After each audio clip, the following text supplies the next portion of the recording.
One of the best things about Battlefield was always that it didn't follow the same trends as its major enemy, which was, of course, Call of Duty. Because whenever a new game in that franchise released, it actually felt like a real standalone experience that you needed to play. Sure, Battlefield 2042 and Battlefield 5 didn't really stick the landing for a myriad of reasons, but I still remember playing Battlefield 1 a few days before release and having the absolute time of my life playing that game's multiplayer. Dude, that game was great. But again, I enjoy Battlefield because it wasn't being shoved down my throat every calendar year. Yet now, it seems like Battlefield is going to be positioning itself to drive this IP into the dirt before long, and sadly, I'm not kidding. And already, EA and DICE are learning all the wrong lessons for why people enjoy Battlefield. This comes from Insider Gaming. As you can see here, Battlefield is confirming to be adopting the Call of Duty formula. Great. As in, you're going to eventually, not yet maybe, but eventually get a new Battlefield game every single year. And this is possibly, honestly, the worst news. This comes from Michael Packner as well. He's a games industry analyst who's been working in this space for decades. And as seen here, Michael claims that the general manager of Battlefield, whose name is Byron Bede, told him that Battlefield is indeed pulling a Call of Duty. So the idea here is to have 3 studios working in tandem around the clock to create and release premium AAA fresh Battlefield experiences every single year for the rest of time until the sun explodes and we all turn into dust. Yeah, if this sounds familiar, it's because this is exactly how Activision does things with Call of Duty right now. They also have 3 major studios working on new Call of Duty releases every single year. You got Infinity Ward, they do the Modern Warfare series, Sledgehammer, which honestly, I don't really know. They usually just make weird offshoots of other Call of Duty stuff. And they're kind of considered the black sheep of the bunch, but they usually also do the worst performing games of the 3 as well. And then you got what Activision considers their crown jewel, which is of course Treyarch. They make the Black Ops games. I mean, you got Black Ops 6 last year and Black Ops 7 is coming this year, for crying out loud already. My god, dude. And if you enjoy the content, consider liking the video, leaving a comment, and subscribing to keep up to date. Thank you. And again, this Battlefield content churnout, it will not be happening soon, at least. Like Michael Pachter said, this rotation of studios isn't until at least 5 or 4 years away, I guess. But even then, when this does end up becoming an inevitable reality, good God, is that going to be awful? Let me tell you why. Battlefield 6 has taken years to make. It's also taken 4 whole studios to work together to make this game exist. You got DICE, who's the head studio here, and then they get support from Criterion, Motive, and Ripple Effect. This likely puts the staff count working on this one Battlefield game in the hundreds of developers already. Yeah, I know, it still pales in comparison to Call of Duty, as they have likely thousands of people working around the clock on new Call of Duty releases, but the point still stands. This is, I think we can all agree, an absurd amount of workforce to make just one single game come out on time this year. Not to mention all the post-launch release and then some, as Insider Gaming says it here. They do think that this will hurt the quality of Battlefield going forward, and yeah, that's definitely going to happen. I mean, just look at Call of Duty right now. I mean, it's been a mess for years. Sure, people still buy the games because their relationship with Call of Duty is more like a jaded ex-girlfriend hoping that the guy will change this time, and yet every single year when a new COD releases, the same nonsense just spins anew. This game sucks. This gun is too overpowered. This gun is too underpowered. Why are there so many cheaters? Why isn't this map in the game? Why are there so many map remakes? Where are the new maps? Why are there so many bundles all the time? Nothing works correctly. Skill-based matchmaking is broken. Did I mention cheaters already? Because good God, is there a lot of cheaters in Call of Duty? And after that barely 1 year life cycle, the hype train just begins anew. People forget everything that just happened as if they're goldfishes in a bowl. And then they just fork over the cash for another new Call of Duty, thinking that this is the one that's going to break the cycle. And then the same thing happens again and again until we all get swallowed by a black hole one day or a zombie virus decimates the entire planet. Because that's pretty much the only way we're not going to get a new yearly COD game at this point. And Call of Duty has, I think we can all agree, pretty much fallen off a cliff and tumbled into the crashing waves below when it comes to the quality assurance over the past decade and then some. Because, like I said, every new game has problems that just seem to persist from release to release. It doesn't even count between studios. Like, it's just all the time. It's the same thing. It's because there simply is just not enough time to address the problems because the next game is already coming, guys. And the problem with content is also evident as well. How many times has Nuketown been implemented into a Black Ops game? Yeah, every single time. And that's a problem because they keep using the same maps. And at this point, Call of Duty is just remastering the remasters of older maps they already remastered just to add maps to their rotation for the next game that they inevitably have to remaster again. Meaning that every release is effectively a rehash, remaster, and restructuring of the same maps and modes and guns you already played with, but now you're paying money for it all again because they added some assets into the map so it's new now. Please play Nuketown for the millionth time, guys. Jesus. Don't ask questions. Just consume product and then get excited for next products. And the reason why this happens is simple, because they can't develop content fast enough. There's not enough time to make a full game. With everything being brand new maps and new and play-tested content that is amazing in time for release, because no, they gotta hit that October-November deadline every year for the holiday sale period. And because of this, Call of Duty limps on. Sure, it makes money because people are addicted to it like it's crack or something, but it never really gets better. Battlefield could buck this trend by releasing a new game maybe every 3 or 4 years. And I think not only could that be healthier, but better for the community and the franchise and its potential too, if Battlefield became like Call of Duty with yearly releases. I fully expect the same maps to be remastered and packaged again just to add content to the next game. But I think Battlefield doing this is for an obvious reason. Sure, it's money, like always, but also because Battlefield is going to launch their own Battle Royale mode soon enough, which, like Warzone, I do fully expect it to also be free to play. And this is where it gets messy, because Warzone is the big reason why Call of Duty does their yearly releases. Because they get to justify the price tag by saying if you want all those unlocks and banners and whatnot in your Warzone game, you need to buy that new game to push those operators and more into the Warzone experience. Because you don't want to get left behind, right? So you better give us the $70 and essentially it becomes a yearly update package that drains your wallet between the main purchase and the DLC microtransaction nonsense. And EA, very obviously, they want a very big slice of that pie too. But here's the thing, okay? Maybe I'm wrong, but I think Battlefield is far more complicated than Call of Duty to get this right. Mostly because Call of Duty, at least in the yearly releases, they tend to focus heavily on the gunplay and the gunplay alone. Sure, they have vehicles sometimes, and yes, they do exist in Warzone too, but it's nowhere near the balancing nightmare of Battlefield, when you got all kinds of vehicles from tanks to even planes to use as well, and that's not even bringing in the whole, destructibility that they're known for. And once you factor in guns and class abilities, Battlefield is far more all-encompassing, I guess would be a good way of putting it.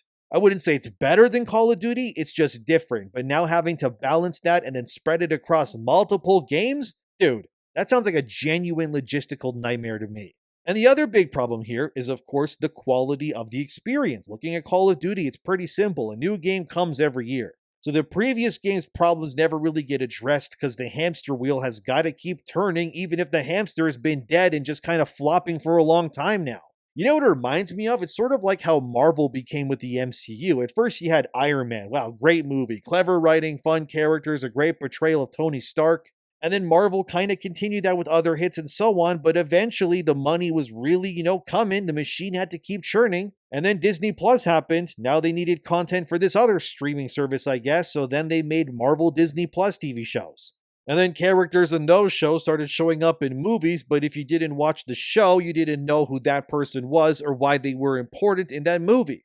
I mean, the movie Thunderbolts, for example, bombed because a lot of its cast was from those other things too, but the point of this comparison is that the MCU went from calculated quality-focused entertainment to just, we need everything now, just make it. Who cares if it's good or not? People are going to watch it anyway. They're all dummies, right? They like Marvel stuff. It has Marvel in the name. We just need content real quick so the money keeps coming in. And then, how the MCU has become with exhausting amounts of content and the new movies and more, that's Call of Duty right now too.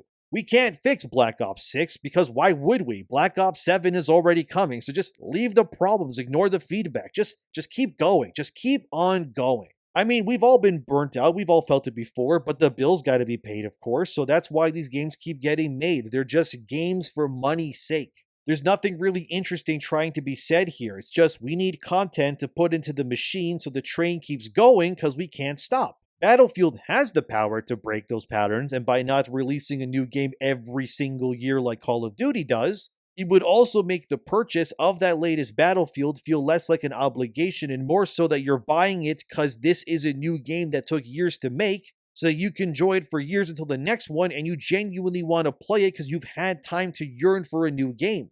Because yeah, it's been years since a new Battlefield has come out, and 6 has done gangbusters in its beta already, as Eurogamer puts it here. Battlefield 6 on track to do the best Battlefield has ever done and pass 1 million in Steam pre-orders, analyst predicts. The analyst that they're referencing here is Reese Elliott, who's the head analyst of Analia Analytics. As seen here from Reese's Twitter page, Battlefield 6 is doing gangbusters already, and it's months away still. I mean, it has 600,000 plus copies sold already on Steam, made $35 million on Steam, and all the wish lists and more. Yeah, it's doing great. Once we factor in the PlayStation and Xbox, which we don't have any info right now on, it's probably way even higher than that. But this is all because, like I said, the community, as in first-person shooter fans, had years to yearn for a new Battlefield experience. You don't get this level of hype unless you give people a reason to want it, because again, you're not getting a new Battlefield every year. Well, yet anyways. But this reception is also because of the quality of the game as well, which took years to fine-tune and ensure that it was good enough.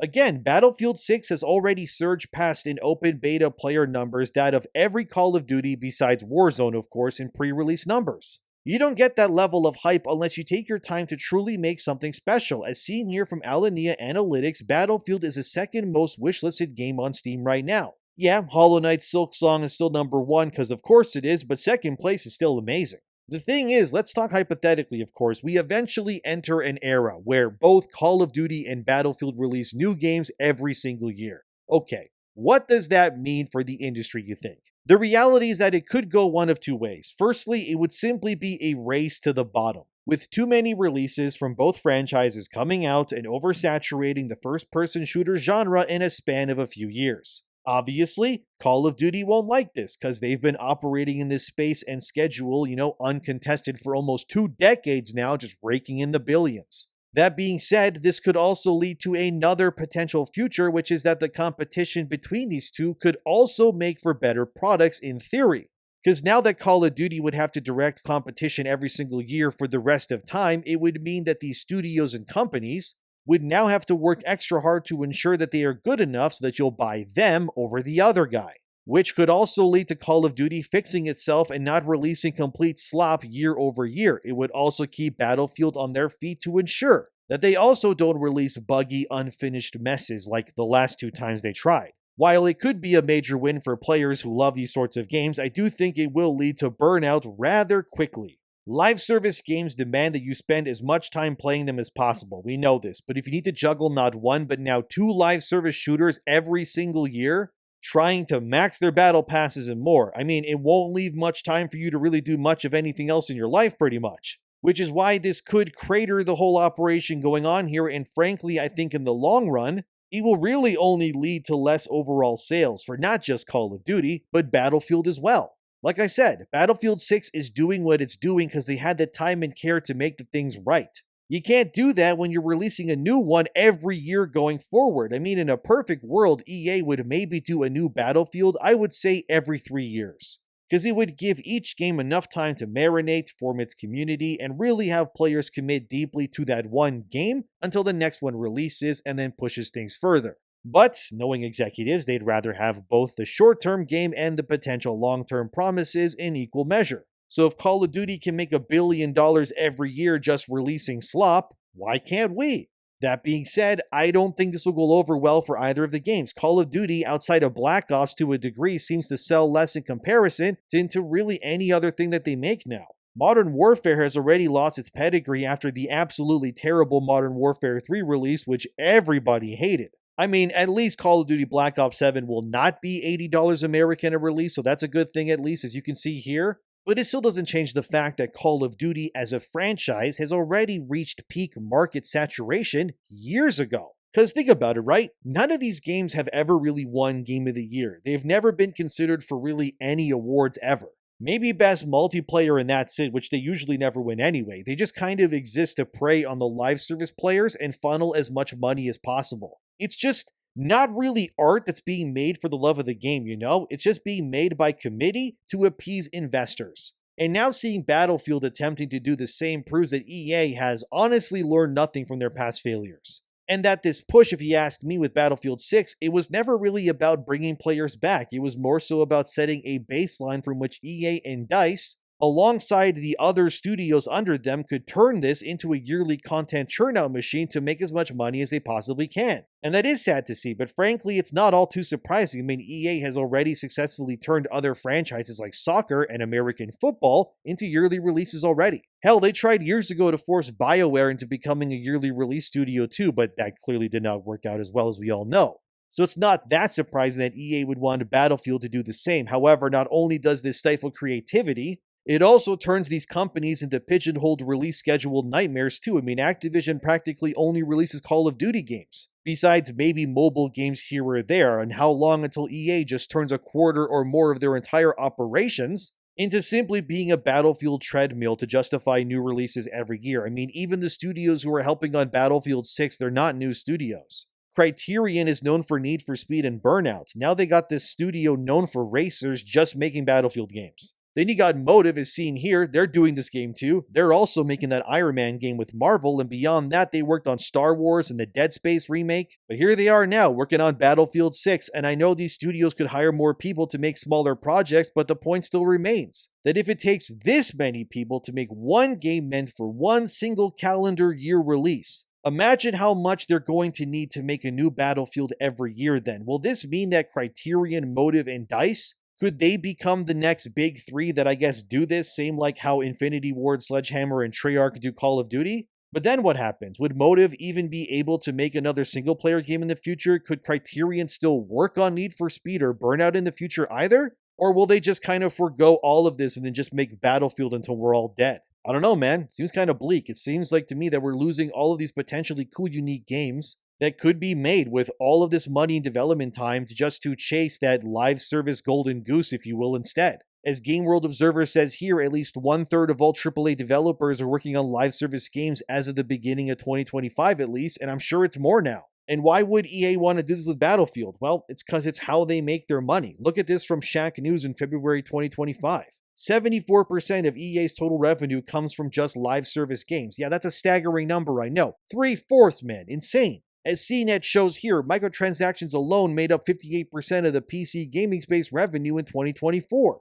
And EA is clearly looking at Battlefield 6 to become their next premier title that just showers them in cash, because to them it's perfect. You gotta spend $70 plus for the base game, and then all the extra payments for the skins and whatnot too. And then they can lure you in with a free battle royale after release, integrate everything, and then boom, they got you for life, running that hamster wheel for rewards until you get sick of it or pass away. And since, like I said in my previous video, that younger generations are not buying games really anymore, but instead just focusing on forever live service titles instead, it makes this a reality places like EA or Activision can now milk even further without anyone to compete with them. And from the same report that CNET posted, microtransactions boosted from 24 million to 37 million in 2024 alone. So while I may not like where things are going here, clearly it's paying off and these companies are making off like bandits into the sunset with this. Because Battlefield 6 is going to be a mega release no matter what DICE does at this point. I don't think any controversy is really going to be enough to truly ruin the momentum of this game at this point. It's going to be the biggest Battlefield release ever. There's no way that it won't do that. Will it be Black Ops 7? I don't know.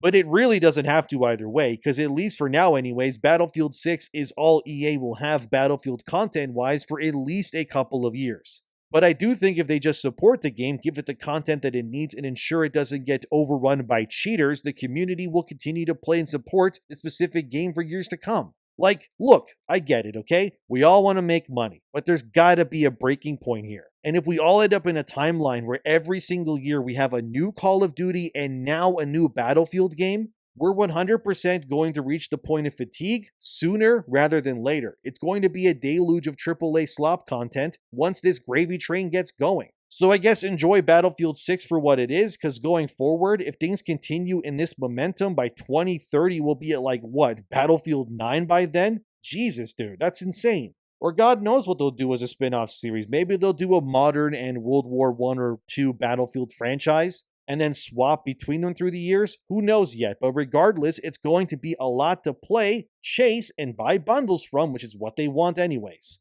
But what do you think about all of this? Is this a good idea for EA to do or a terrible one? Are they learning the wrong lessons here? Let me know in the comments below. As always, thank you for watching, subscribe, like the video if you enjoyed it, and I'll see you guys next time.